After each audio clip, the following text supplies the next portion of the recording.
Hey and welcome back to Calorie Creations. In this video you'll get to see the creation of a graphite portrait of Ruth, a border collie whose heart belonged to my very good friend Anna.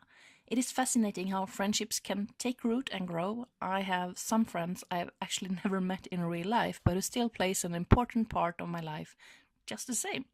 Anna is one of those amazing human beings. We started following each other's dog blogs back in the day, and as social media grew we became friends even on a personal level.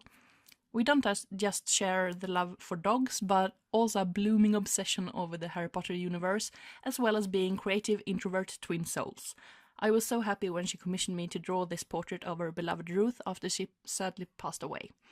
It always feels as though I get to know the dogs I draw on a deeper level after spending so many hours observing and recreating every detail of their features, looking at the pictures and trying to capture and convey their soul and character.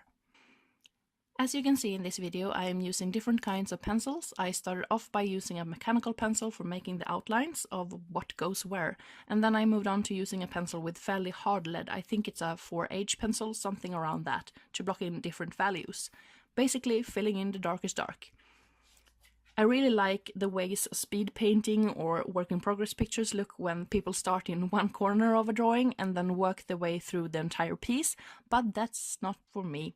I jump around all over the picture, constantly adding another layer here, some details there, comparing values between adjacent areas to get them as accurate as possible. When I have finished roughly blocking in my values, I use a softer lead to make darker areas. I also use a blending stump to smooth out the lines and blend the graphite. I like to use a mechanical pencil for detailing, basically because it's a very fine nib that doesn't become dull, but the lead inside can still be of a softer kind and therefore leaving darker marks. Not dark marks. This is basically my process, going over the piece over and over again, building up layers, comparing values and adding details. A part I missed to record was when I added the background, and for this I used graphite powder and a brush. That's it for explaining my process. I thought I'd take this opportunity to make a small life update. Fingers crossed the entire family has evicted the last virus and bacteria and I can have my work hours without feeling poorly myself or taking care of sick kids. In terms of YouTube, I have recorded my studio tour and I have a massive edit in front of me. I have joined Ko-fi, which is a free service where people can support creators by buying them a cup of coffee. Well, the coffee is a metaphor, but each donation is roughly equal to the price of a coffee.